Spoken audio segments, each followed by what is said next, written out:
Let's talk about an operation of the DA66S. We're going to talk about manual operation. There is a manual option. When we first enter the interface, it may be in manual mode or automatic. We will click on the manual interface. On the manual interface, we can scroll up and down. Look, here is a bending method. It has free bending and bottom pressing bending. There are 4 in total. We usually use free bending. What is it? Which means we need to set different angles. For example, we set 90 degrees. This length, using the length of our board. If I make it 2.5 meters long like this, locate it and it will automatically. Correction.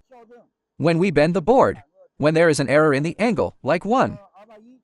This is the angle of Y1. Alpha 2 is the angle of Y2. If there is an angle deviation, it can be corrected. How to correct it? For example, we require it to be 90 degrees, but folded out Y1 is 89 degrees, and Y2 is 92 degrees, then Y1 is too small. We need to add 1 degree. If Y2 is 2 degrees larger, we need to subtract 2 degrees. This can be corrected independently. This Y1 and Y2, it will automatically calculate. You don't need to worry about it. It will calculate automatically. The conversion point is also automatically calculated. But if you say for convenience, you can reduce the value of the speed conversion point. The return stroke is the knife. The height of the knife lifting up is how much from the speed conversion point. For example, if I want to set 100, he lifts it a little lower. Sometimes customers ask for saving time. Then we can lift it slightly less. The return distance of the knife should be smaller. The tonnage is also automatically calculated. Look here, there is a calculation completed. You can click it to know. The holding time is generally, just set it for 0.5 seconds. Unloading is also automatically calculated. This speed can basically be done without moving. He has defaulted to the maximum speed. We need to set it here.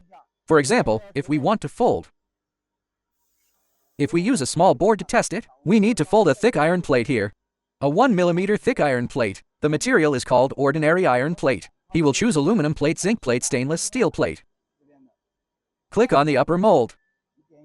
Here we have upper mold configuration, model 1. Click on it. Since I have the number 1 mold for this one, model number 1, let's select it. Okay. Upper mold. This mold is equipped with 4 molds, with 4 openings. For a thick board, we use. The standard is 8 to 10 times the thickness of the plate. So we use mold number 8V8. Here, the mold is set. Let's go back to the main interface. The mold is also set. This is a finger.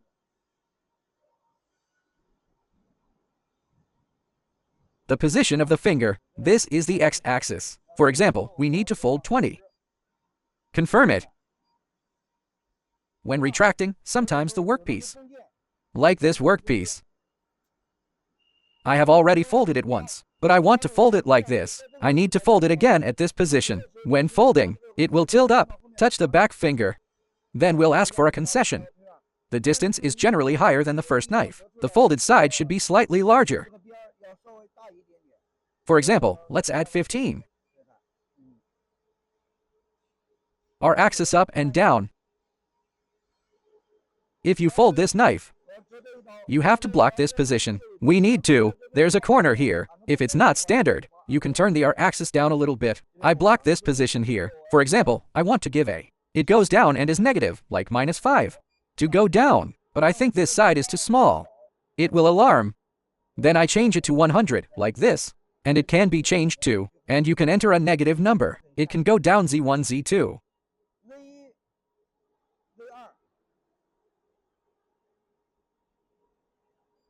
Z1 is the positioning of the left Z-axis.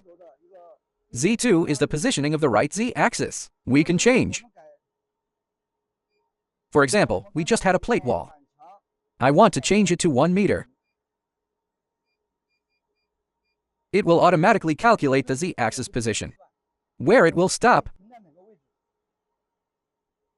Deflection compensation is the motor we just mentioned. What does this motor do? When we make a long board, There is no cylinder in the middle. The force it bears will be relatively small. The purpose of our deflection compensation is to the workbench into an arc and lift it slightly. The angle in the middle can meet customer requirements. This is a manual. Let's click to see that there is a macro here. Macro is what we can embody, a position on the current axis. Manual is okay. Move it around. Correction is what we just compensated for. Correction is displayed here. The mold setting is the one just now. Diagnostics, we can see that. I will visit first. Let's click on the diagnosis so that we can see the status of each axis. Here are the status of the axes. This is a module. The state of points in the module. When you test it, like when I step on my feet, which point will it correspond to will light up. This is 23. This is on this side. This is a point on the y-axis, which corresponds to the r-axis. This corresponds to the two axes of Z1, Z2.